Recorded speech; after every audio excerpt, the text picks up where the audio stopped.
Video like जरूर कर लीजिए और ऐसे वीडियो लगातार फ्री में पाने के लिए चैनल को तुरंत सब्सक्राइब कर लीजिए और बेल आइकन को जरूर टैप कर लीजिए ताकि आगे भी सारे वीडियो आपको मिलते रहे। यूट्यूब में फॉलो करते हैं तो प्लीज ये वाला फ्री टेलीग्राम चैनल जरूर ज्वाइन कर लीजिएगा। सारे नोटिफिकेशन सारे अपडेट यहीं पे आते हैं, ध्यान रखिए।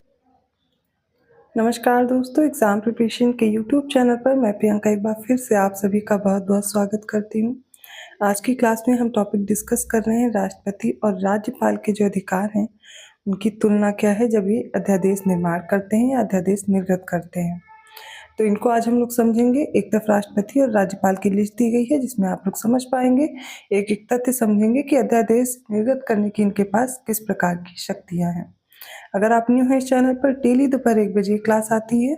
इसी के साथ में रात को 9 बजे प्रैक्टिस सीरीज चल रही है आरओ री एग्ज़ाम और यूपी पीसीएस प्रीलिम्स एग्ज़ाम के लिए। ठीक है, अभी जो समय बचा है उसमें आप प्रिपरेशन कर सकते हैं और पहले से ही मैंने क्लासेस दी हुई हैं जो आपके एग्ज़ाम के लिए जो इम्पोर्टेंट टॉपिक है वो मैंने कराए हुए हैं, आगे भी करवा रही हूँ। तो पिछली जो प्लेलिस्ट बनी हुई है उनको फॉलो करते रहिए। साथ में जो डेली क्लासेस चल रही हैं तो एक एक करके आप बहुत से टॉपिक कवर कर सकते हैं अपने एग्ज़ाम तक। और जो भी बच्चे चाहते हैं कंप्लीट कोर्स उनको एक जगह मिल जाए, ज़्यादा उनको प्रॉब्लम ना हो, इधर उधर कई सारी बुक और जगह जगह ढूंढना ना पड़े कि आपको कहाँ से क्या पढ़ना है, या करंट अफेयर के लिए परेशान होते हैं, तो आप स्टडी फॉर सिविल सर्विसेज का कोर्स ज्वाइन कर लीजिए। आपको कंप्लीट स्टडी मटेरियल मिल जाएगा बिना किसी डाउट के। आपको सिर्फ उतना कंटेंट फॉलो करना है, उसके अलावा कोई भी बुक फॉलो करने की ज़रूरत नहीं है।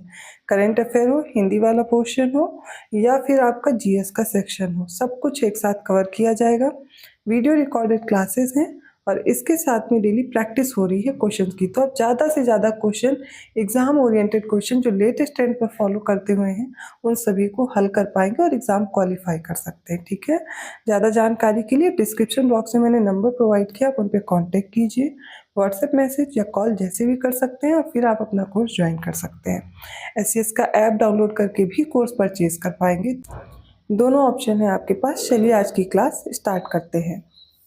सबसे पहले देखेंगे अध्यादेश निर्माण में राष्ट्रपति के पास कौन सी शक्ति है और राज्यपाल के पास कौन सी है। तो पहला फैक्ट ये है कि यह किसी अध्यादेश को केवल तभी प्रख्यापित कर सकते हैं जब संसद के दोनों सदन या कोई एक सदन सत्र में ना हो। दूसरे उपबंध से अभिप्राय क्या होता है कि राष्ट्रपति तब भी कोई अध्यादेश प्रख्यापित कर सकते हैं जब केवल एक सदन सत्र में हो, क्योंकि कोई भी विधि दोनों सदनों द्वारा पारित की जानी होती है, ना कि एक सदन द्वारा, और विधेयक दोनों सदनों द्वारा पारित होना जरूरी होता है। तो राष्ट्रपति कब अध्यादेश जारी करेंगे? तो देखिए, जब दोनों सदन सत्र में ना हो या फिर एक भी सदन अगर सत्र में नहीं है तो अध्यादेश जारी कर सकते हैं, क्योंकि कोई भी विधेयक पारित करना है तो दोनों सदन की सहमति जरूरी होती है, दोनों सदनों से पास होता है। अगर ऐसा नहीं हो रहा है तो फिर अध्यादेश जारी कर सकते हैं राष्ट्रपति। अब राज्यपाल के विषय में देखते हैं क्या है। वह किसी अध्यादेश को केवल तभी प्रख्यापित कर सकता है जब विधानसभा एक परिषदीय व्यवस्था में सत्र में ना हो या फिर सत्र में बहुसदस्यीय व्यवस्था विधानमंडल के सदन सत्र में ना हो। दूसरी व्यवस्था में क्या कहा जाएगा कि कानून के अध्यादेश के बारे में तब लागू होंगी जब केवल एक सदन सत्र में ना हो, क्योंकि विधेयक का दोनों सदनों द्वारा पारित होना। तो देखिए, अगर सभी राज्यों में तो विधान परिषद है नहीं, विधानसभा है, तो यहाँ पर बताया जा रहा है कि जब या फिर जहाँ पर दोनों है, बहुसदस्यीय व्यवस्था है या फिर एक परिषदीय व्यवस्था है, तो क्या होता है, अगर बहुसदस्यीय व्यवस्था तो कोई एक भी सदन अगर नहीं है तो क्या होगा, विधेयक पारित नहीं हो पाएगा और अध्यादेश राज्यपाल जारी कर सकते हैं। अगर विधानसभा ही है केवल, तो विधानसभा सत्र में ना हो तब भी क्या होगा, राज्यपाल अध्यादेश जारी कर सकते हैं। दोनों तथ्यों में डिफरेंस समझिएगा। अगला फैक्ट राष्ट्रपति के संबंध में देखिए, वह किसी अध्यादेश को तभी प्रख्यापित कर सकता है जब वह देखे कि ऐसी परिस्थितियां बन गई हैं कि त्वरित कदम उठाना आवश्यक है। तो आप समझ रहे हैं कि अध्यादेश तो तभी जारी होता है जब कोई परिस्थिति ऐसी हो जब अध्यादेश जारी करना बहुत जरूरी हो जाए। ठीक है, जब वह इस बात से संतुष्ट हो, राज्यपाल के विषय में देखेंगे, जब वह इस बात से संतुष्ट हो कि अब परिस्थितियां आ गई हैं कि तुरंत कदम उठाना जरूरी है, तो वो भी अध्यादेश प्रख्यापित कर सकते हैं। तीसरा देखते हैं पॉइंट, अध्यादेश निर्माण शक्ति के मामले में राष्ट्रपति जो है संसद के सह अस्तित्व में के समान शक्ति है, और अर्थात वह उन्हीं विषयों पर अध्यादेश जारी कर सकते हैं जिनके संबंध में संसद विधि बनाती है। तो अध्यादेश अगर आपसे पूछा जाता है किन विषय पर जारी हो सकता है, तो राष्ट्रपति के संबंध में क्या होगा, उनके पास वो सारी शक्ति आ जाती है जो संसद के पास होती हैं। किसी भी अध्यादेश के निर्माण में क्या होगा, जो भी विधेयक जैसे पारित करते हैं संसद के दोनों सदनों से, उसी प्रकार वही पूरी संसद वाली शक्ति आ जाती है राष्ट्रपति के पास, और वो सारे सब्जेक्ट या जो सारे विषय संसद के पास है वो सारे किसके पास आ जाएंगे, राष्ट्रपति उन विषयों पर राष्ट्रपति अध्यादेश जारी कर सकते हैं। ठीक इसी प्रकार राज्यपाल का देखते हैं अध्यादेश निर्माण की उसकी शक्ति राज्य विधान परिषद के सह अस्तित्व के रूप में है, यानी वह उन्हीं मुद्दों पर अध्यादेश जारी कर सकते हैं जिन विधानमंडल को विधि बनाने का अधिकार है। तो विधानमंडल के जो विषय हैं उन पर कौन अध्यादेश जारी कर सकता है? राज्यपाल जारी कर सकते हैं। चौथा तथ्य देखिए, तो राष्ट्रपति के द्वारा जारी कोई अध्यादेश उसी तरह प्रभावी है जैसे संसद द्वारा निर्मित कोई अधिनियम होगा, और ठीक इसी प्रकार राज्यपाल द्वारा जारी अध्यादेश की शक्ति राज्य विधानमंडल द्वारा जारी अधिनियम के समान होती है। अगला तथ्य देखिए, संसद द्वारा पारित किसी अधिनियम की सीमाओं के बराबर ही राष्ट्रपति द्वारा जारी अध्यादेश की सीमाएं होती हैं। इसका मतलब है उनके द्वारा जारी अध्यादेश अवैध हो सकता है यदि वह संसद द्वारा बना सकने योग्य ना हो। तो इससे साफ पता चलता कि जो राष्ट्रपति अध्यादेश जारी करेंगे वो सारी सीमाएं उन पर लागू होंगी जो संसद में सीमाएं लागू होती हैं। ठीक, तो अगर संसद उस विधेयक को पारित नहीं कर सकता या उसकी सीमा से बाहर है तो ऐसा अध्यादेश राष्ट्रपति भी जारी नहीं कर सकते। ठीक इसी प्रकार राज्यपाल द्वारा अध्यादेश की मान्यता राज्य विधान परिषद के अधिनियम के बराबर है, अर्थात उसके द्वारा जारी अध्यादेश यदि विधानमंडल द्वारा पारित करने की सीमा में नहीं होगा तो वह अवैध होगा। तो आप देख रहे हैं राज्यपाल और राष्ट्रपति की जो अध्यादेश जारी करने की शक्ति है अभी तक तो हम लोग समान पढ़ते चले आ रहे हैं। अगला तथ्य देखिए, वह एक अध्यादेश को किसी भी समय पर समाप्त कर सकते हैं। राष्ट्रपति के पास है ये शक्ति, और इसी प्रकार राज्यपाल भी इस अध्यादेश को किसी भी समय वापस ले सकते हैं। नेक्स्ट है, जो राष्ट्रपति हैं अध्यादेश निर्माण की शक्ति उनकी स्वैच्छिक नहीं है।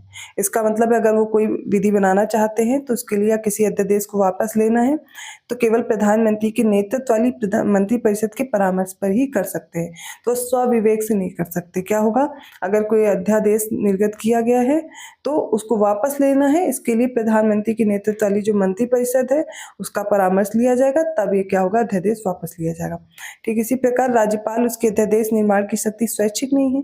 इसका मतलब है वह कोई विधि बनाने या अध्यादेश को वापस करने का काम केवल मुख्यमंत्री के नेतृत्व वाली मंत्रिपरिषद की सलाह पर ही करेगा। जिस प्रकार कोई अध्यादेश जारी करने के लिए राष्ट्रपति के पास क्या होगा, मंत्रिपरिषद, और जो मंत्रिपरिषद के नेतृत्व वाले प्रधानमंत्री इनकी सलाह पर वो अध्यादेश जारी करेंगे और वापस भी उन्हीं की सलाह पे लेंगे। ठीक इसी प्रकार राज्यपाल जो है वो जो मंत्रिपरिषद है मुख्यमंत्री के नेतृत्व वाली उनसे सलाह पर ही कोई अध्यादेश जारी किया जाएगा या फिर वापस लिया जाएगा। नेक्स्ट देखिए, तो राष्ट्रपति द्वारा जारी अध्यादेश को संसद के दोनों सदनों के सभा पटल पर रखा जाना चाहिए। अब जब सदन सत्र में हो जाएगा, ठीक है, तब क्या होगा, अध्यादेश कहाँ रखा जाएगा, संसद के सभा पटल पर। ठीक उसी प्रकार राज्यपाल द्वारा जारी अध्यादेश को पुनर्निर्मित करने के लिए विधानमंडल के दोनों सदनों, अगर द्विपक्षीय व्यवस्था है तो उनके सामने प्रस्तुत करना होता है। नेक्स्ट है कि राष्ट्रपति द्वारा जारी अध्यादेश संसद का सत्र प्रारंभ होने के 6 सप्ताह उपरांत समाप्त हो जाता है, जब संसद के दोनों सदन इसे अस्वीकृत करने का संकल्प पारित करते हैं। देखिए क्या होता है, संसद तो बाद में जब भी अस्वीकृत करेगी उससे पहले क्या होगा, जैसे राष्ट्रपति ने अध्यादेश जारी किया तो 6 महीने तक वो अध्यादेश रह सकता है। ठीक है, उसके बाद जैसे ही संसद का सत्र स्टार्ट होगा, जब भी स्टार्ट होगा, तो उसके 6 सप्ताह के अंदर वो अध्यादेश पारित हो जाना चाहिए। ठीक है, वो हो जाना चाहिए, नहीं तो वो खत्म हो जाएगा। उसके द्वारा जैसे राज्यपाल के बारे में भी यही अध्यादेश राज्य विधानमंडल का सत्र प्रारंभ होने के 6 सप्ताह के उपरांत समाप्त हो जाता है। इससे पहले भी समाप्त हो सकता है यदि राज्य विधानसभा इसे अस्वीकृत कर दे या विधान परिषद इस अस्वीकृति को सहमति प्रदान कर दे या द्विपक्षीय व्यवस्था हो। तो क्या होगा कि जैसे कि राज्यपाल ने कोई अध्यादेश जारी किया, फिर उसे सभा पटल पर रखना है। ठीक है, 6 सप्ताह के बाद वो समाप्त हो जाएगा। ठीक है, अगर वो पारित किया नहीं जा रहा है तो क्या होगा, तो अगर अस्वीकृत किया है तो पहले ही समाप्त हो जाएगा, नहीं अस्वीकृत किया है तो उसे 6 सप्ताह के भीतर पारित होना चाहिए। अगला पॉइंट देखिए, राष्ट्रपति अध्यादेश बनाने में किसी निर्देश की आवश्यकता नहीं होती।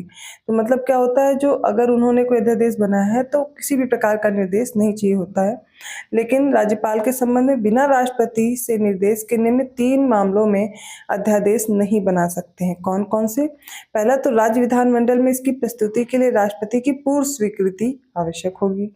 नेक्स्ट है, यदि वह समान उपबंधों वाले विधेयक को राष्ट्रपति के विचारार्थ आवश्यक माने, या फिर यदि राज्य विधानमंडल का अधिनियम ऐसा हो कि राष्ट्रपति की स्वीकृति के बिना वैध हो जाए। तो देखिए, राष्ट्रपति अध्यादेश बनाने में इनको किसी भी निर्देश की आवश्यकता नहीं, लेकिन 3 मामलों में राज्यपाल को राष्ट्रपति के निर्देश की आवश्यकता होती है।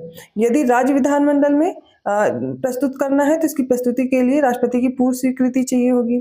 ठीक, यदि वह समान उपबंधों वाले विधेयक को राष्ट्रपति के लिए विचारार्थ आवश्यक समझते हैं तो, या फिर राज्य विधानमंडल का नियम ऐसा हो कि राष्ट्रपति की स्वीकृति के बिना अवैध हो जाएगा, तो भी क्या होगा, स्वीकृति लेना आवश्यक हो जाता है। तो आज हम लोगों ने डिस्कस किया राष्ट्रपति और राज्यपाल की जो अध्यादेश जारी करने की शक्ति है। ठीक है, इससे रिलेटेड अगर स्टेटमेंट वाइज क्वेश्चन बनते हैं तो अब आपके गलत नहीं होना चाहिए। और अगर वीडियो अच्छा लगा तो लाइक जरूर कीजिए, चैनल को सब्सक्राइब कीजिए और लोगों को शेयर करते रहिए। मैं मिलती हूँ नेक्स्ट वीडियो में, तब तक के लिए धन्यवाद।